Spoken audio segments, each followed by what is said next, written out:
আসসালামু আলাইকুম। বোঝানোর জন্য আপনাদেরকে কয়েকটা কথা বললি, অবশ্যই আমার এই ভিডিওটা 1 মিনিট হলেও দেখবেন।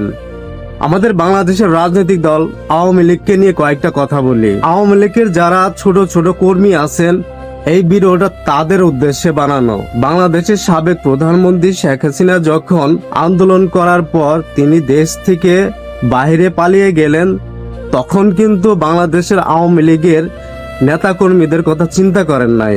তখন তিনি চিন্তা করছেন, আমাকে অবশ্যই বাংলাদেশ থেকে পালিয়ে যেতে হবে, না হলে আমাকে এখানে মৃত্যুবরণ করতে হবে।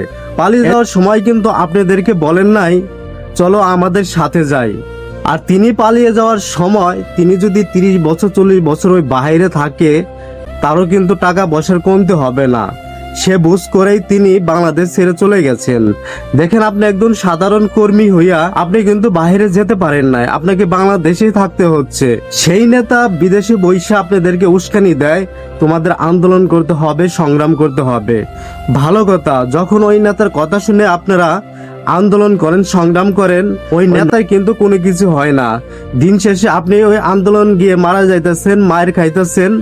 দিন শেষে যার সবচেয়ে বেশি সমস্যা হচ্ছে আপনার পরিবারের, আপনার মা, আপনার বাবা, আপনার সন্তানের। যখন আপনি আন্দোলন করতে মারা যান, তখন তো আর আপনি চিন্তা করতে পারবেন না যে আমার ছেলে না খেয়ে আছে না কি করতেছে। আপনারা আন্দোলন করে সংগ্রাম করে বিজয় ছিনিয়ে আনেন, তারপর নেতা বাংলাদেশে এসে তিনি এমপি হয়ে যায়, মন্ত্রী হয়ে যায়। আর দিন শেষে আপনি কি পাইতেছেন?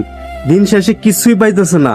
আপনারা এই সব নেতার পিছনে কখনোই যাবেন না। আপনি নিজের ক্যারিয়ার করেন, কাজ করে খান, কেন নেতার থেকে 5 টাকার জন্য যাবেন? দিন শেষে আপনি লাশ হয়ে কবরে শুয়ে থাকবেন, ওই নেতার আপনার 1 ফোঁটা দোয়া করতেও যাবে না। দিন শেষে তারাই এমপি মন্ত্রী হবে।